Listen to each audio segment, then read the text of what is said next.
and quiet in here. And it's a player's wives' lounge. Do you want to fix your microphone? Warren.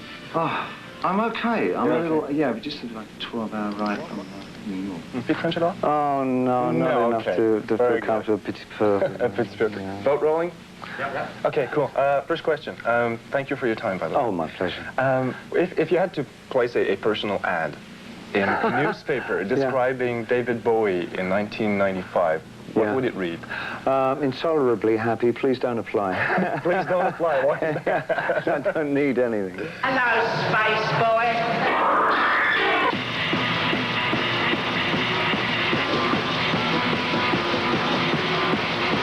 Do you question yourself as to what your fans expect right now? No, I think that's the worst thing an artist can do in one way, because to try and second guess what other people want is to do yourself a disservice as an artist. I think you really have to go with what your heart and soul tells you to do is the best thing for you as an artist. And I've always found that when I work that way, in that kind of direction, that I generally am working in my most satisfying area to do that. Lately, you've talked extensively about the 80s, how much insatisfaction you got. Only because I've been asked. Only because you have been asked. But I mean, is it because you've, in a way, you're able now to put a statement on what you did in the 80s? The positive light for me about the 80s is really towards the end of the 80s, around 87, 88, I met Reeves Gabrels. Yeah. And when I started working with him, things became very, I think my focus came back.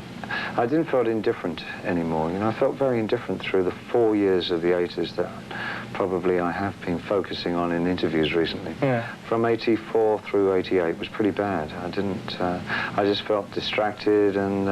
creatively empty? And just not disinterested. You know, I couldn't care less about music particularly. I went back to painting a lot and sculpting, and then I met Reeves, as I say, and we started Tin Machine.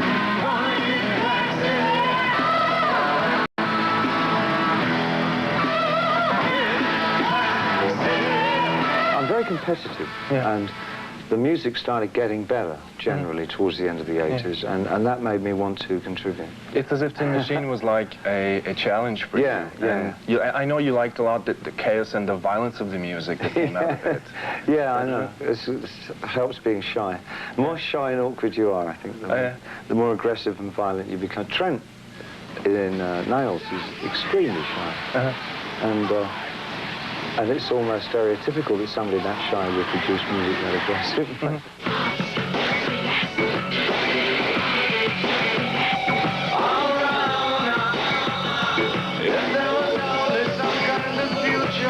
So why Trent Reznor? How did he come into your life, into your music? I mean, why is he important right now? When, towards the end of the 80s, bands like Pixies were starting to cite music that myself and Brian Eno were doing as being partly influential, what they did.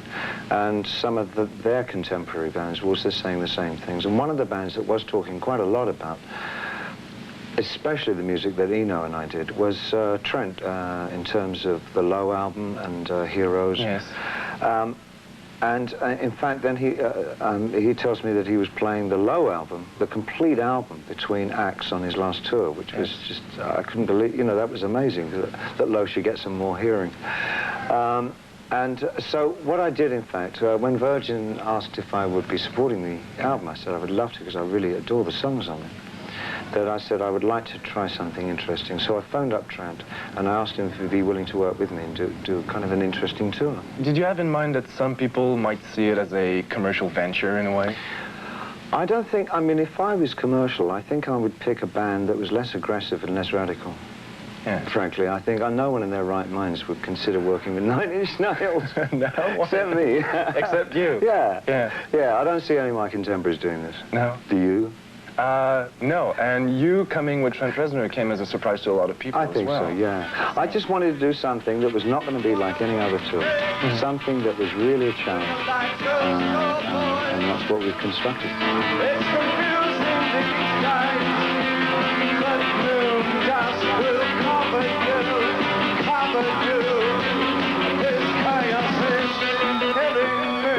went back to the spirit of creation that you probably had in the 70s, but within a 90s context, frame of work.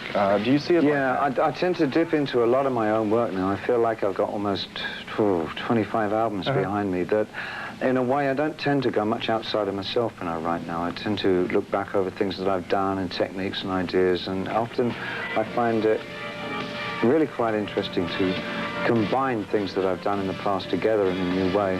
And it's kind of like if it were in terms of painting, it would be like having a palette of colours, and I just dip into different things in the past and make a new picture. Yeah. It's kind of like that.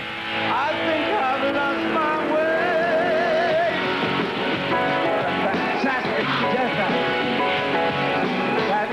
Is murder art? You know, there's many ways of asking that question. The question was first asked in 1820 by a guy called Thomas de Quincey, yes, who wrote a short article for Blackwood's magazine in England called Murder Considered as a Fine Art. I don't think it's ever been answered. No. Did you find an answer? No, I don't. I only pose questions. Yeah. I don't have a meaning. I don't have a big thing to say. I'm not a meaner. I'm a collector of information, and then I scramble it up. I'm a bit like an unconscious thought. I am your worst nightmare. The unconscious freed. Yeah. And manifest. Good. Well, thank you very much. I think we're through already. Thank you very much. Thank you very much. Thank you.